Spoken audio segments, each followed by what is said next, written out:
Alright, this is the tutorial on our new Protexall CRM system. So once logged in, we'll shoot you the login instructions. Of course, I'll go ahead and sign out to show you the sign-in screen. So at the sign-in screen, you'll type in your username, which is your salesperson ID. In this particular case, we're using 719. I'll go ahead and sign in. And once we get to our main home page, there's only certain functionality we're going to use here. First things first, in order to protect an account, you're going to add it as a lead. So you go to leads. Of course, there's no leads right now, so we'll walk through a full circle here. I'm going to go ahead and create lead, and I'll just go ahead and type in Bob Smith with company motorsports, whatever it is. And then we won't put a title right now. We'll go ahead and put a phone number, and we'll just say 603-123-12345. Now, once a lead is created and or converted to a potential or an account or contact, it will not let you add the same lead with either the same company name or the same phone number. So that's how we're protecting the leads and keeping other sales reps from calling on the same leads that you have. So that being said, we entered this information. I'm going to go ahead and enter it as a lead. So now I have this lead. So I'm going to go back to sales.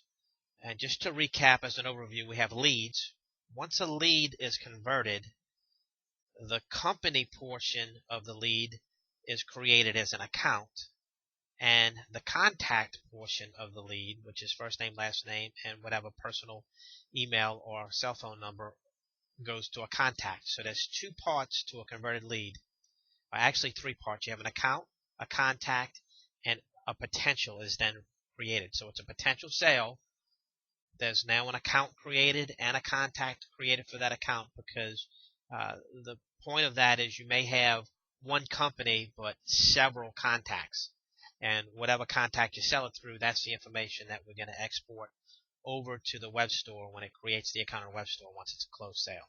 So that being said, I have this lead information pulled up, and I'm going to go ahead and convert this lead. And as soon as you do your first presentation, that's exactly what I would do. I would convert the lead. It's assigned to 719, and notice that I can only assign it to myself. As an administrator, we'll be able to take these leads, assign them back to groups if they're not closed within a certain period of time, or I should say potential, once this is created to a potential. I'm going to give a potential close date. This is how long I'm locking in or requesting to lock in the protection on this lead. I'll go ahead and pick July 22nd. And then if you want, this is not a mandatory field, but I think it's going to be a $3,000 sale. And I'll go ahead and save that potential.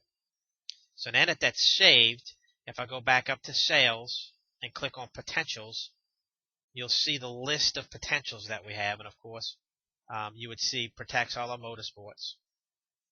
So I'm going to click on Motorsports. It's going to bring me to that potential.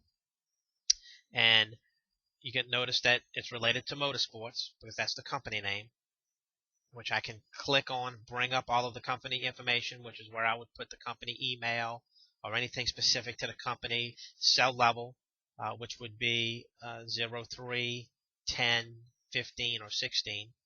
And then, of course, the website, and this is for the company. Now, if I click on more information for this company, I'll see Bob Smith Motorsports. This is the contact for that particular account. So I'm going to go ahead and click on Bob Smith, and it pulls up the information. Now notice on this information, I'll go ahead and type an email address just so I have one, because an email address is going to be mandatory in order for you to create the web account, because everything's tracked by email address. So once you make a sale, we'll do bob@bob.com just so that we have an email there, and I'll go ahead and save it to this contact. So you have to have an email with the contact, and that's how the account is created on the website. So once you have the contact information pulled up, you can click on Launch Web Order. and it will create the account and bring you to the login screen. So once that's perfected, you'll notice that it happens. It's taken a second. It should have launched me to it already, but there must be some missing data in here, and we'll go through all of the required fields here in another tutorial. But for now, that's the basis of how you enter a lead and track it through. You'll also be able to send emails once you set up your email account. You can set to-dos. You can add an event. An event would be an action. An action is whether you call them or a meeting, and this is how you track all of the activities that happen with a particular account. So with that, we'll go ahead and end that tutorial.